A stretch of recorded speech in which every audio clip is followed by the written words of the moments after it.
Hello, my name is Omar Rampersad. It's Friday, March 29, 2019 at 4:12 p.m.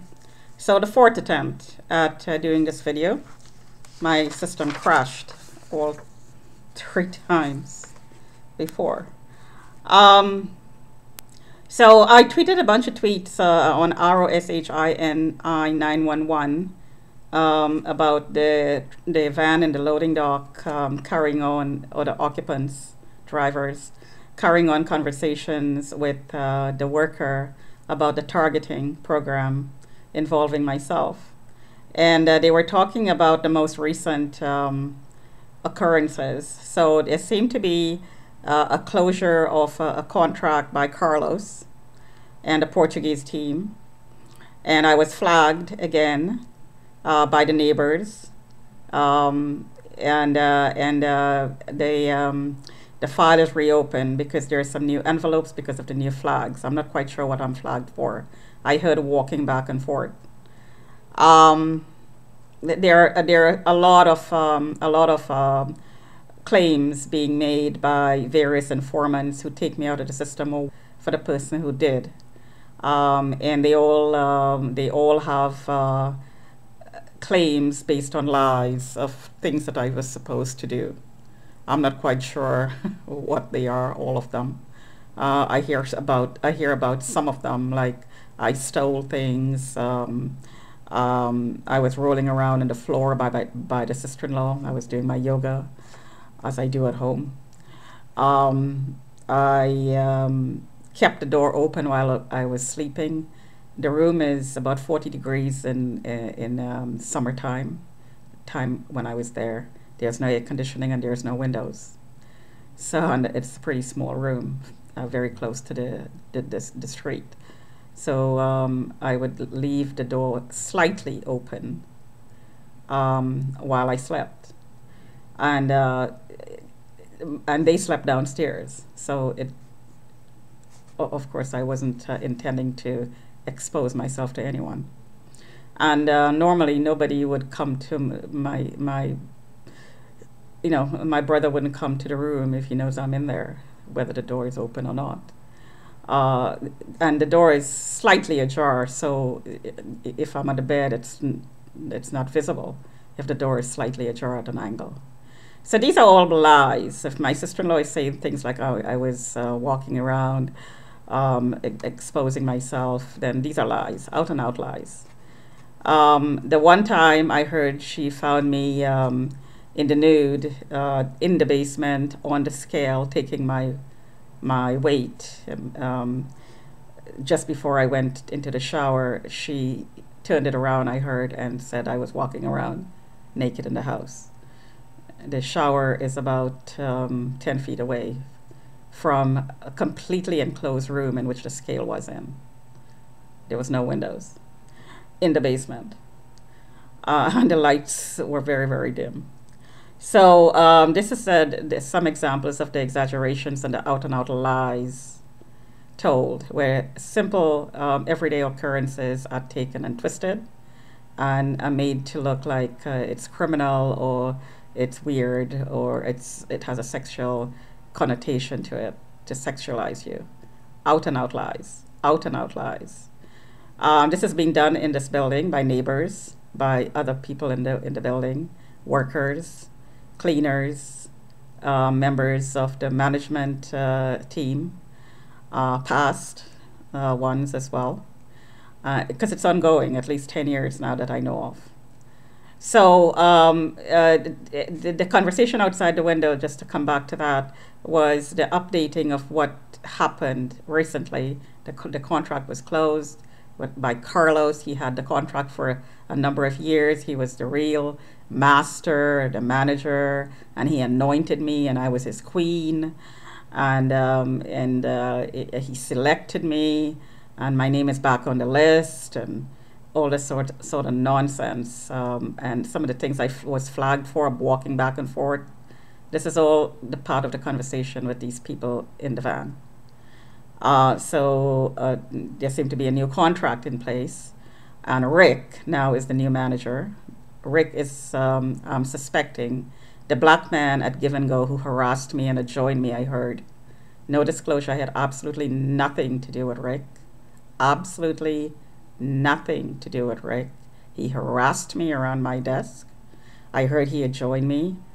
He stalked me. I heard he took full responsibility for me while I was working there at Give and Go, working with my sister-in-law. He subcontracted from my sister-in-law. I heard Randy's name. He was stalking me. And I heard reporting on me, and I heard he called the cops on me.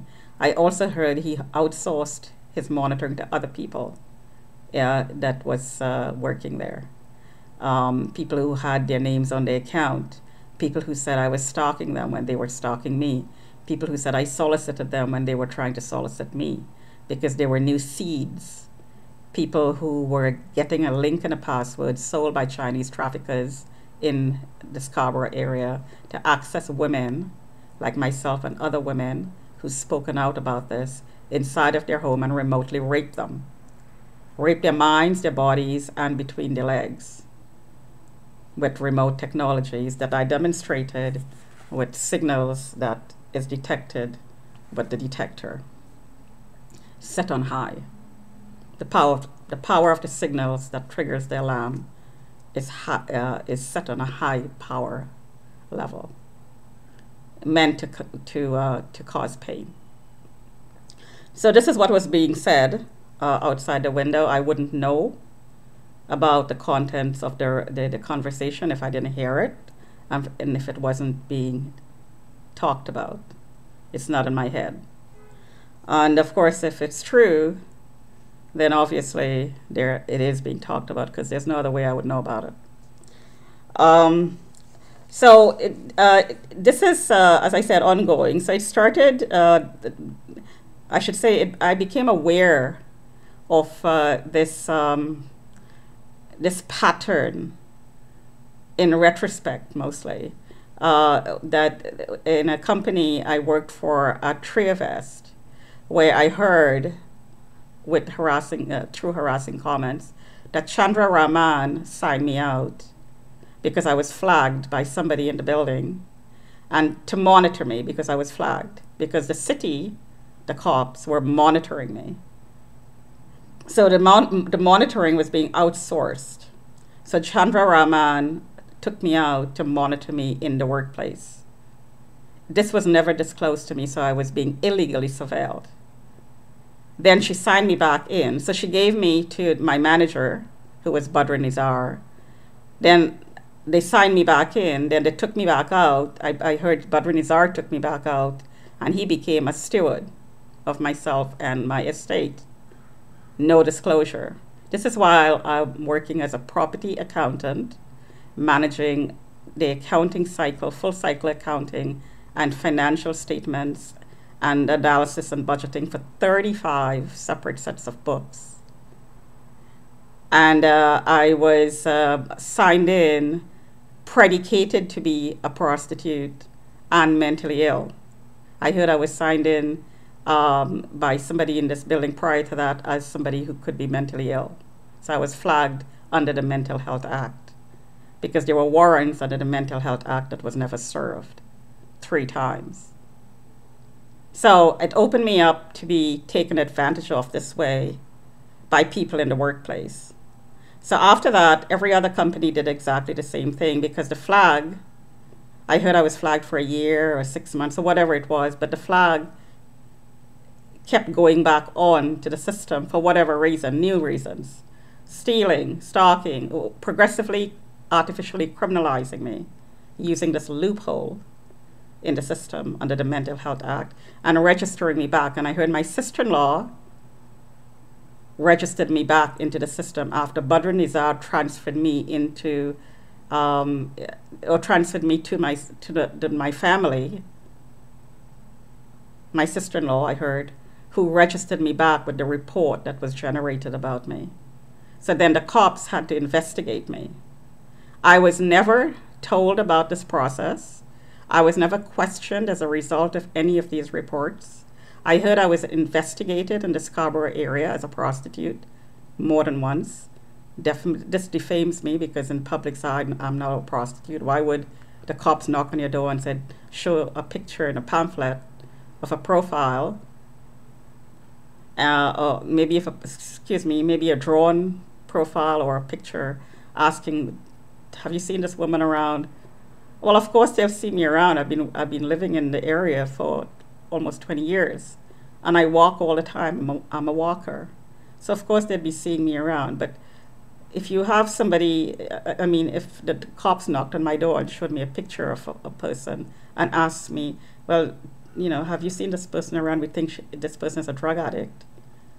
Of course, I would think that the person could possibly be one. So in a sense, it's defamation. So this has been going on and on and on, and every single company does this as long as there is a flag. So there is a team of people anywhere I am. My family did this.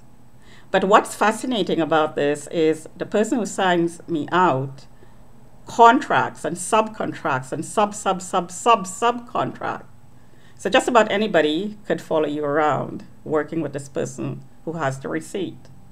So gang members, of course, get into the picture, and criminals, hardened criminals, to take advantage of the setup, because a target could be violated and nothing will happen to the person who does the violation. This is understood. So you're set up this way to be taken advantage of and used as a tool for anybody's purpose. Because if you could be handed off to somebody for the person to follow you around and look at you share in the workplace, because they have to surveil you, and this is one way of surveilling you, tracking you and looking at your figure in the bathroom as well, because they need to know where you are all the time. This is voyeurism. This is trafficking, illegal surveillance. If you can be accessed inside of your home, just like you can be accessed in the bathroom at work, then this is voyeurism, this is trafficking. Now the Chinese traffickers are taking this one step further and really making it rape, remote rape, by using signals that's detected by detectors like this to pulse between your legs and simulate a sex act. So this is rape. It can also give you cancer and gives you headaches and all kinds of other health issues. That's another video. So this was done horrifically so at a company called Give and Go. I was passed around in the company. I was harassed, sexually harassed, to the point where I ended up in the emergency ward with heart palpitations and pain in the stomach and burning sensation in the stomach that is consistent with what I experience here when I'm hit with the microwave technology used in this building to encourage me to leave, because I heard there's an order to remove that the cops got. So again, none of this has been disclosed to me. It's ongoing. I'm being illegally surveilled in the workplace. I'm being harassed in the workplace, violently so, criminally so. I'm being driven out, basically, of the jobs.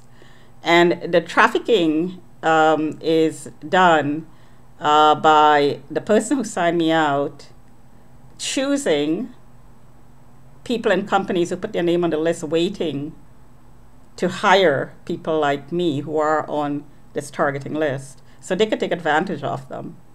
They can sell them to their clients, customers, for voyeurism, for rape, gerbil.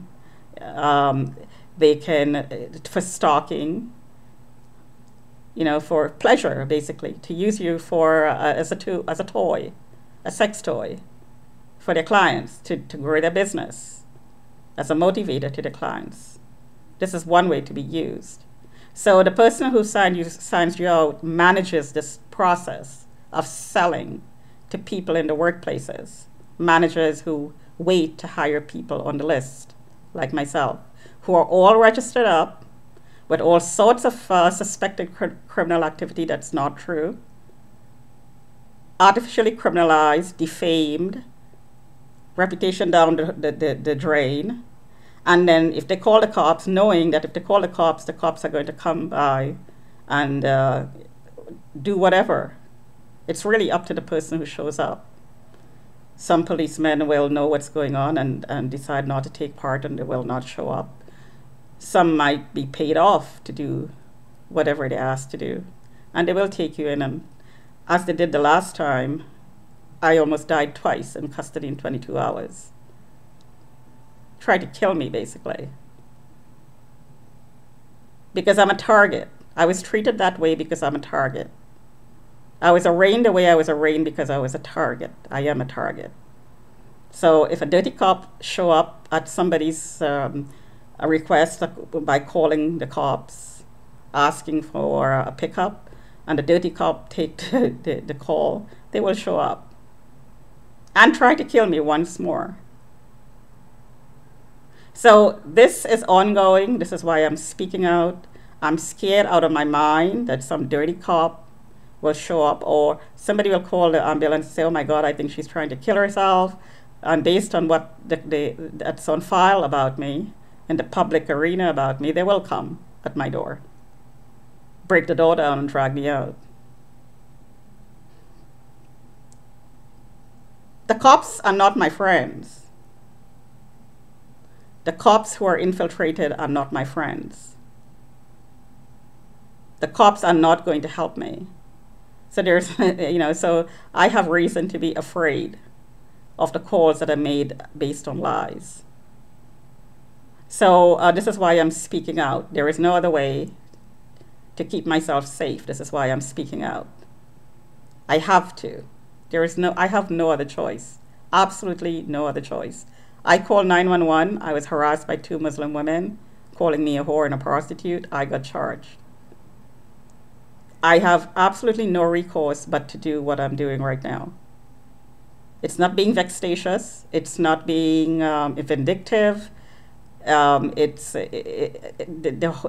only reason I'm doing this is to keep myself safe, to tell my side of the story, because part of the targeting program is to suppress my voice, to have somebody else stand in for me, to keep me servile, to stupefy me, to make me look like I'm dumb. I can't take care of myself.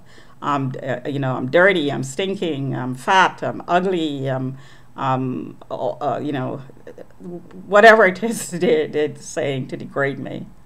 I'm a prostitute. I'm mentally ill. This is the only way I know how to negate those reports that are generated and being made public about me in order to keep myself safe.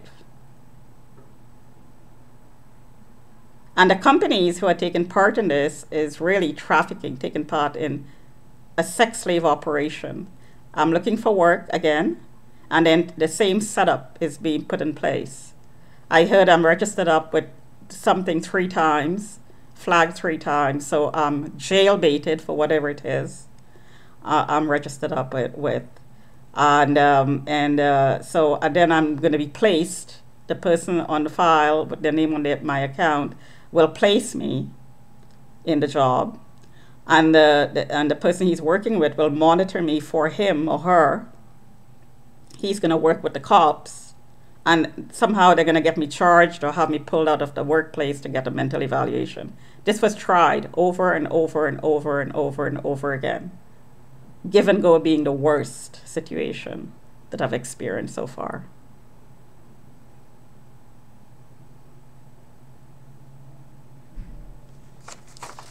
So I'm looking for work. There should be no flag on my name because I should have been given due process years ago. This should have been disclosed years ago. And this is an abuse of the Mental Health Act, an abuse of the loophole that's being used to do to carry out this whole targeting program. It's being abused. But that's another court case. And that's not a threat. It's just I have to do it because I need to clear my name. It's the only way I know how to clear my name is through the court system, because I'm not given due process. My voice is deliberately being suppressed. Talk to you another time.